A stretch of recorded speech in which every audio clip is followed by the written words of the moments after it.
Click subscribe to get daily Manchester United content from passionate Reds, only on All for United.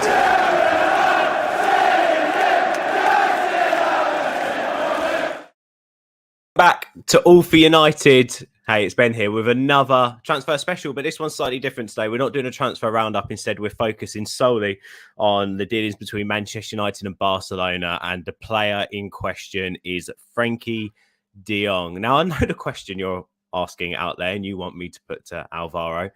Why is this transfer taking so long? Well, there's more to it than that, and that's what I want to dig into during this show. So get ready for this. Hit subscribe, hit the like button, make sure you share it, because Alvaro Romeo, he is, of course, from TalkSport. We've seen him on The Athletic, the Totally Football Show as well. And on top of that, if you need to know anything about Spanish football or La Liga, Alvaro is the guy to go to. Alvaro, thank you for joining us today. I know you're on holiday as well, so thank you for giving us your insight. It's a pleasure to be in your company. Look, it's a saga now. It's been going on for like 4 to 6 weeks. It's a transfer, probably the biggest transfer that can maybe happen this window. So tell us from your side, De Jong to United, a bit of a placid transfer question. Is it progressing? That's a very good question. I think that it's difficult to call it progress when nothing has happened over the last week and a half. The truth is that Barcelona, before they do any transfer, or before they start thinking about how to plan the squad for the next season, they are trying to sell a couple of properties of the club, heritage of the club, just to make sure that they have the money to start doing some other signings. So for Barcelona, since right now they don't have the money to do any signing, it will be quite risky to get rid of Frenkie de Jong and maybe not being able to sign anyone else if they get money from Frenkie de Jong. So I think that the most priority number one for Barcelona is to sell a couple of things that belong to the club, properties that belong to the club, and after that they will reconsider the story. Had Manchester United offered something in the region of 100 million, Barcelona would have accepted. But from what I know, Manchester United is not ready to offer anything like that yet. And Barcelona wants to sell Frenkie de Jong at least for the amount they paid for him back in 2019, which is 70 million pounds. So, not until they get an offer of that region, Barcelona is going to sell Frenkie de Jong for sure. And as I said before, the transfer saga of Barcelona and the transfer moves in Barcelona are not going to start until they manage to get a lot of money. They think that they can get like $500 million for selling that club property I'm telling you about. And after that, probably they will start just making sure that they improve the squad for next season. For someone like myself and maybe other Manchester United fans out there who are reading bits and pieces from obviously some great reporters and journalists like yourself, Alvaro, in the Spanish media, but still maybe not fully grasping the economical situation that Barcelona are in black and white, how would you describe it? Because looking from the outside in, it looks an uncontrollable mess. They just need money in the bank account. But obviously we, as Manchester United and fickle football fans, we know what it's like being in debt. But obviously the way we have to go about it is slightly different to maybe the La Liga rules and Spanish football. So how would you sum up and describe this economical mess at the moment within not just, I suppose, Spanish football, but within Barcelona specifically? It's terrible. The previous president had this policy of live day by day. So basically, Barcelona had a record income of a billion euro back in 2019, but the club had almost 1 billion euro expenses too. So that was not sustainable when the pandemic started, and without the ticketing, the money for the match day, Barcelona suddenly was in huge debt, huge crisis. Now it goes up to 1.3 billion, the debt of Barcelona. When Laporta, the president, took over last summer, he had to get rid of Messi and Griezmann, which tells you what the story is about. He didn't get any money from both, from Messi and from Griezmann. And right now, Barcelona, as I said before, for every move they want to make, for every signing they want to do, they have to make sure that they don't exceed the La Liga salary cap. And Barcelona is already exceeding it by 140 million. Which is a lot, so they will have to keep on offloading players until they meet La Liga salary cap. But there are ways. Barcelona, the club calls it the palancas, which is like a financial crowbars, financial ways of making more money. And as I said before, number one is selling some property that belongs to the club. Number two has been already giving the naming rights of the ground to Spotify. And number three is going to be start selling players. But they don't want to get rid of necessarily the good ones. They wouldn't like to get rid of Frenkie de Jong, even though it wouldn't be a catastrophic loss because the likes of Gavi and Pedri are there. But ideally, the club would like to get rid of the likes of Lenglet, Umtiti, Serginho Dest, and players who haven't delivered. And, those players, they've got good salaries as well, and Barcelona has to offload those wages. I suppose Barcelona are in a similar situation when it comes to getting rid of players as Manchester United. You've got players like Lenglet, Umtiti, who are on astronomical wages, but as a club, you need cash in the bank. You're not going to be able to get the biggest clubs in Europe come in and pay X amount of transfer fee for these players, which is the real money that Barcelona needs, and cover the wages, are they? So the move, so to speak, for Frenkie de Jong here is one that makes financial sense, obviously, for Barcelona, but obviously it also makes sense as well when it comes to putting letting go of a player. We've spoken to a few journalists on this channel, Alvaro, who have spoken about Gavi. And have spoken about the talent coming through the Barcelona ranks, saying that they're obviously generational talents. So obviously they can afford to let a player like De Jong go and not subsidising quality, so to speak. But we are seeing stuff out there in and around the Spanish media. Xavi doesn't particularly want De Jong to go, does he? Xavi does like De Jong and would like De Jong to be part of his plans for Barcelona, right? Yeah, because he knows that De Jong is not the problem of the club. I mean, the problem of Barcelona is that there are some players that are rather peripheral, and they are making a lot of money. Frenkie de Jong is not necessarily the problem. It's true that the Dutchman hasn't been as impressive for Barcelona as he was for Ajax, even though he has had a few good performances here and there. I remember, for example, the Spanish Cup final in 2021 against Athletic Club Bilbao that was very good from Frenkie de Jong, linking up with Messi. But yeah, Xavi would prefer to keep Frenkie de Jong, but at the same time, if you have to get rid of a big star, it has to be him. It has to be him because it could be, look, Barcelona has like 6 or 7 players that they could get a lot of money for. One is Araujo, obviously. The centre back is phenomenal. He's 23 years old, Uruguayan, but Barcelona doesn't have good centre backs right now. And Piqué is 35. So getting rid of Araujo will be crazy. Then Pedri and Gavi, but they are not making as much money as Frenkie de Jong does. Then it's Frenkie de Jong, and then they got Ferran Torres, who just signed. Obviously, they are not going to get rid of him, and probably Ansu Fati. And the club has an immense faith in Ansu Fati.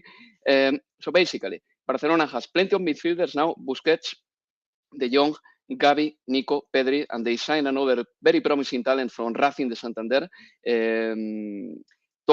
Pablo Torre. So it looks like if there is any good player that they could get rid of, it would be Frenkie de Jong.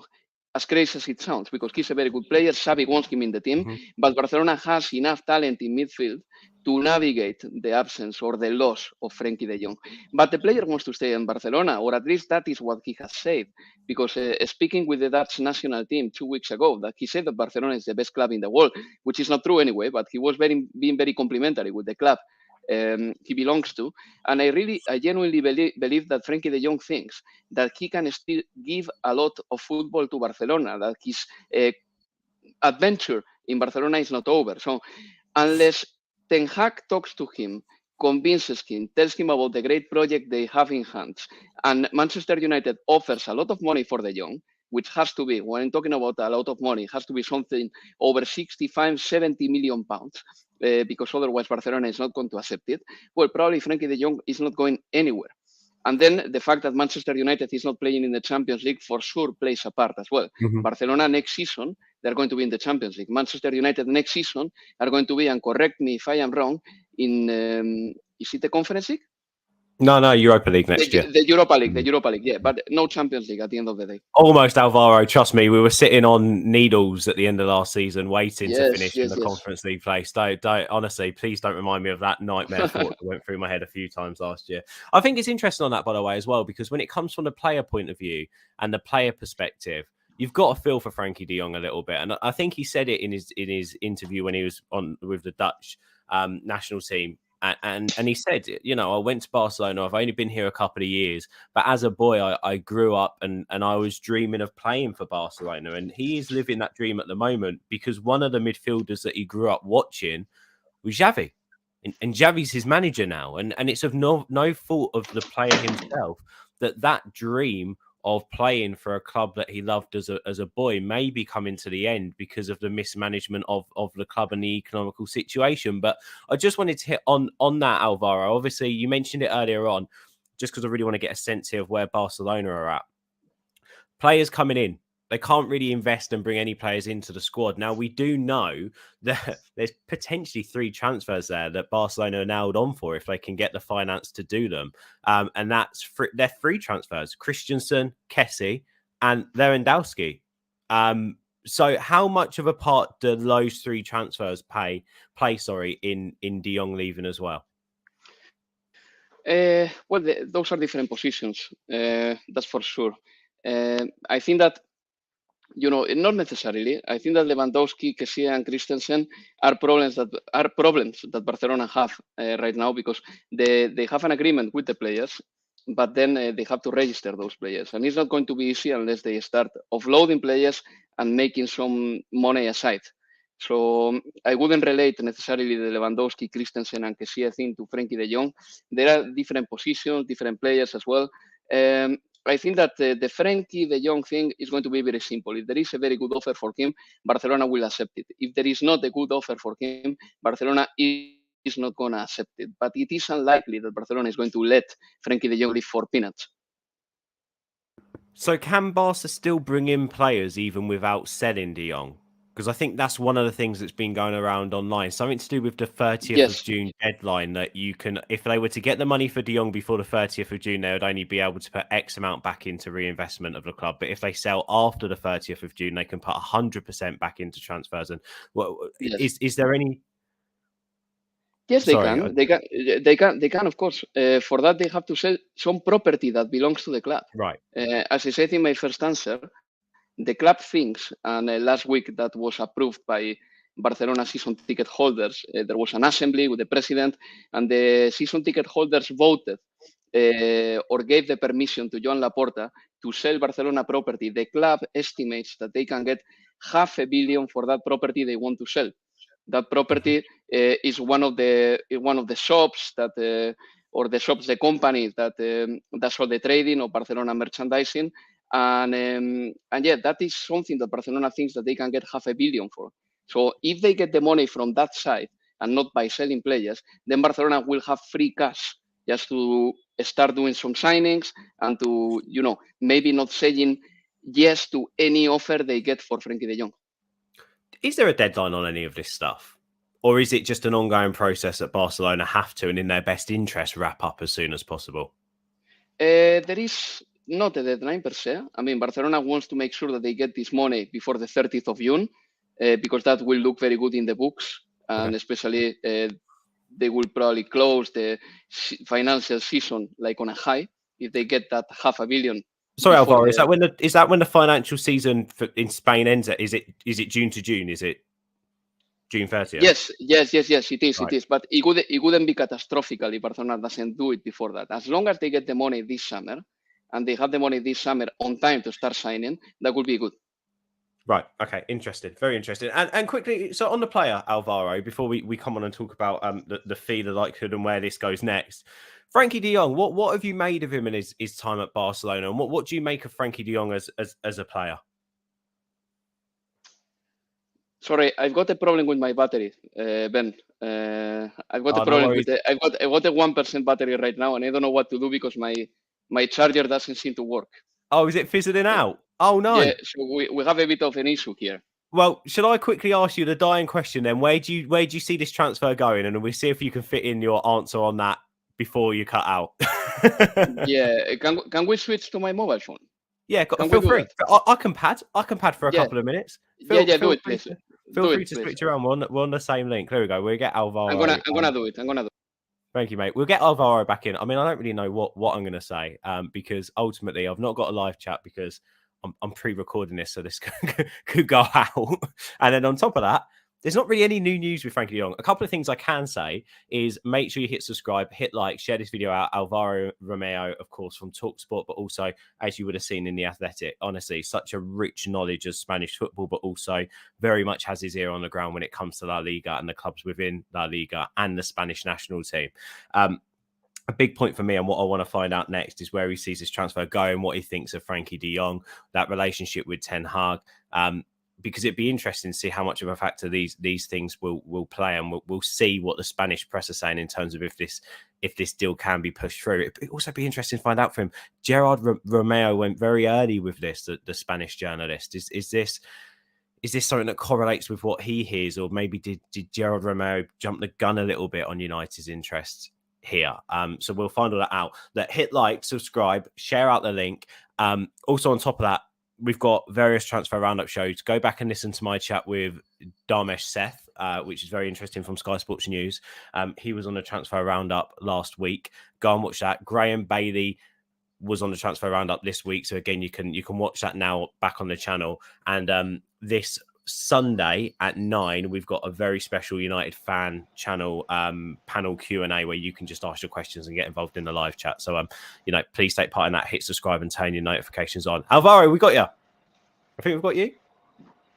Yeah, here I am. Oh, I can't. Oh yes, there we go. I can hear you. Perfect. Although your sound's gone a little bit like it's miles away now. I don't know what's going on with that. I don't know if your headphones haven't synced. You can go. Have I synced? Can you hear me? Yes, I can. I'm not sure your headphones have synced because it sounds like you're coming out of your phone microphone instead of your headphones before. So it might just need quickly readjusting. Then we can jump back in and continue the chat. See, that this is what's like when you're live recording. We don't do any editing over here. It's all just live. It's all just straightforward. Everyone can see behind the scenes. I'll be back in a minute. Yeah, we've got a very special fan channel Q&A where you can get involved and ask your questions to some representatives from other Manchester United fan channels, and they're big ones as well. So subscribe and get involved with that. Callum's hosting Sunday night at 9 o'clock. There's so much you can ask. Ownership, manager, next season, transfers. So make sure you do get involved with that show. We'll just wait for Alvaro Romeo to come back. And we'll pull him back in and see if he can hear me any better. Is that any better, Alvaro? Yeah, I can always I can hear you. Yeah, that's no problem. Perfect. You're perfect now. Thank you. Thank you for switching around devices. That's brilliant. Let's jump straight back in there. Frankie de Jong as a player and his time at Barcelona. What have you made of him? I've been disappointed, to be honest. I expected more from Frankie de Jong. I think that in the majority of the games he hasn't imposed his game. Also, I thought that he was a type of player when he played for Ajax, and then he came to Barcelona and he.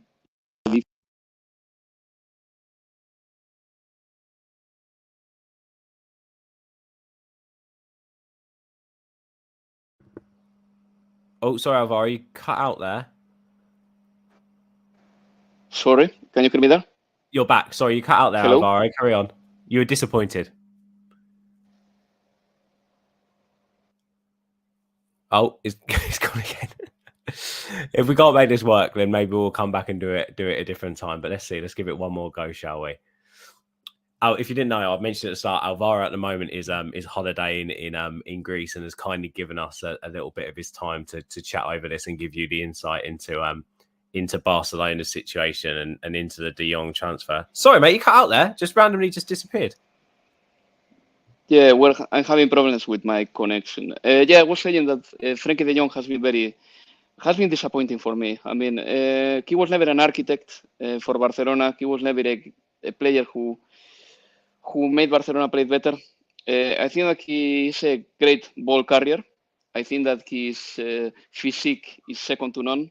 I think that he can actually help the team a lot when you have a counter-attack because he's very fast. He can take on players. He protects the ball very well, but he is not a great passer yet. I think that Pedri, for example, or Busquets, they are much better when it comes to that. And he hasn't adapted a lot to Barcelona's positional game either. Sometimes you get the feeling that Barcelona wants to play in a certain way, and Frankie de Jong wants to play in a very different way. Maybe Frankie de Jong wants a little bit more of rhythm, maybe a little bit more of pace. But then there have been, 100 games for Frankie de Jong at Barcelona, and he has got the chance to play in different scenarios, different grounds, different games with different scorelines. And he has never been the super player that Barcelona thought he was going to be. We all had a positive prejudice with Frankie de Jong. We thought that him coming from Ajax made him automatically suitable for Barcelona. And that's why critics haven't been really, really fierce on him, because we all expected Frankie de Jong to be very good, and I genuinely believe that he can be very good, but he hasn't made the difference we thought he was going to make. So with that in mind then, if he did come to Manchester United, do you think that would be a good move for him to maybe try and re-establish himself at the moment, to maybe try and would he be more suited to the Premier League game? What do you make on his potential of being a Manchester United player? No, not really. I think that he is suited for La Liga too. I don't think that the Premier League suits him better per se. I mean, La Liga has many different styles too. La Liga can be physical, La Liga can be technical, La Liga can be cagey, La Liga can be fast-paced as well. So I think La Liga has plenty of styles too. So no, I wouldn't blame La Liga, and I wouldn't say, yes, he's more suited for the Premier League. No, I wouldn't say that. I think that he just happened to land in a context that didn't favor his skills. And then when the context did favor his skills, because there were many games in which Frankie de Jong had the opportunity to shine with the spaces, he just didn't deliver enough. He has been good sometimes, as in the Cup final in 2021, I said before, but he has never been good for a prolonged period of time. This was the problem with Frankie de Jong. Under Erik ten Hag, with a new manager who believes in him, who may be able to create a similar context scenario, playing context in which Frankie de Jong finds it familiar to Ajax, Frankie obviously will be a very good player. But, I think that Barcelona gave him every possible chance as well. They tried to understand what he wanted to do, and it didn't work very well. All that said, I believe that Frankie de Jong is still a hell of a player. And if he stays in Barcelona for a fourth season, with Xavi as a manager from the very beginning, maybe he can become the super player that he was once. But, so far in La Liga, I would say that Frankie de Jong disappointed me a little bit. Looking into the Alvaro Romeo crystal ball, with all the information you have, how does this saga end? When does it end, Alvaro? Do you think either club is pushing this to be done with much urgency, or at the moment are we looking at two big clubs at the negotiating table, both on different, so to speak, in different headspace when it comes to that fee? Well, I wouldn't be surprised if some other clubs appear here and they show interest on Frankie de Jong, because he's still very young, because we know what he's capable of, because we know that every time he goes with the Dutch national team and plays for them, suddenly he plays so well that he reminds you of the kind of super player that he can be. So I wouldn't be surprised if more clubs appear, if Manchester United doesn't quite make the right offer and Barcelona doesn't accept it. Okay, more clubs can appear, but I think that this is going to pan out the following way. So basically, Barcelona is going to try to sell their own property and get $500 million ASAP. Okay, if they manage to succeed on this, which is something that I still put a question mark on, if they manage to succeed, then probably Xavi will prefer to keep Frankie de Jong. But if Barcelona still needs money, because Xavi during the preseason suddenly realizes that Barcelona needs a new centre back, or if anyone gets injured like Jordi Alba that there is no replacement for, probably Barcelona will have to spend money in positions that they didn't expect to spend money. If that happens, if Xavi suddenly detects that Barcelona needs to bring new players in certain positions, I think that Frankie de Jong will be probably the big player that Barcelona could be selling. As I said before, Ferran Torres, Ansu Fati, Pedri, Gavi, that Barcelona is working on his contract extension, by the way, and Araujo, I think that they are going to stay 100%. So I think that from the good players, Frankie de Jong is the only one that Barcelona can get very good money for. So if Barcelona still needs a lot of money by mid-July or mid-August, I think that they will consider selling Frankie. Not before. So would it be fair to say that if United want this deal done and United want Frankie de Jong, they need to pay up, and they need to pay up sooner rather than later? Otherwise, the opportunity may go. Yes, this could happen. This could happen for sure. This could happen. Manchester United can be patient, but only at some extent. Because if clubs like, for example, I don't know, Chelsea or Manchester City or clubs of that quality get in the market too, you know that they can take the player off your hands very easily because they've got a lot of money. So, but if Manchester United wants to get Frenkie, I think that they want to make a good offer because Barcelona is very unlikely to accept anything less than what they paid for the player back in 2019. Yeah, and I think we all forget that. We all forget that Barcelona made an investment in Frankie de Jong, and they're obviously going to try their best to recoup that investment as well and potentially even make profit. Let's not forget football is a business, and there's a young star there who's still got such incredible potential. So it's not an unreasonable price tag, I don't think, at all. It's probably the one price tag over the recent years, Alvaro, of watching this Manchester United hierarchy mess up deals, overinflate players and pay ridiculous money. It's probably the one transfer where I am sitting here just like, pay the money. You've got a player that's actually worth the money in front of you, pay the money. But all of a sudden, United are now developing a backbone and trying to negotiate and trying to bring down price tags, which is, there we go. Alvaro, thank you so much for taking time out your holiday. I'm sorry for adding stress into it with the technical difficulties as well. I really appreciate you. All right. Soldiering through them. Thank you for the I really want to apologize for that because unfortunately my connection was not working well, and then I had the problem with the battery as well. So technology, we managed to do something at least. We can't live without it. We can't live with it. Technology, But thank you so much, and thank you for your insight. You've been really clear and precise. I really, really appreciate it. When there's so much out there at the moment from so many different people on the whole situation and saga. You've really explained it. I suppose I haven't asked you the question in black and white. Just quickly before we go, Alvaro. So do you think personally, does this transfer happen? I know you've said the scenarios and you've given us a clear picture in terms of what may happen, but your personal thoughts, do you think this transfer happens? As I said before, I mean, if it is mid-July, late July, and Barcelona hasn't been able to get money from those secondary avenues that I said before, like selling property that belongs to the club, selling Frenkie de Jong will become a must. As simple as that. But if Barcelona manages to get the money via secondary avenues, which is selling part of their property, and they estimate they can get $500 million for it, then they will do their best to keep Frenkie de Jong, because at the end of the day, they also think that Frenkie de Jong with Gavi, Pedri, and Busquets, plus Pablo Torre, a player that comes from Racing de Santander, it's a hell of a midfield.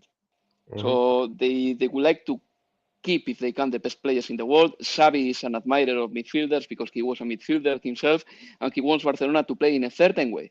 And really, having Frenkie de Jong in the team makes you better. I mean, no matter how disappointing he has been in the last 3 seasons, having Frenkie de Jong into your team is always a great prospect. So Barcelona should work on that if they can. And if financially keeping Frenkie de Jong is viable, is doable, they will make an effort to keep him. Yes, definitely. So I haven't answered your question, but I think that my big answer is this one. If Barcelona doesn't get their money via secondary avenues, then they will have to sell Frenkie de Jong. I think I speak on behalf of all United fans who are a little bit oblivious to the ins and outs of transfers and the situations on the negotiating tables. And even just as a typical Manchester United fan, when I say, I don't know if I can keep talking about Frankie de Jong through to the end of July. So I would love this wrapped up sooner rather than later. But I'm also well aware of talking to people like yourselves that the situation in play here and the back and forth that happens when it comes to deals like this. Alvaro, thank you so much. Please go and check out Alvaro Romeo on Twitter. We will put his link into the description of this video and obviously tag Alvaro in tweets. Please like, share, and subscribe. We'll be back with more transfer specials next week as we look to make progress ahead of pre-season starting. Fingers crossed we can start bringing some players in. But there's the lowdown on the de Jong deal, and we'll speak to you all soon. Thank you, Alvaro. Enjoy the rest of your holiday. Thank you. Bye-bye.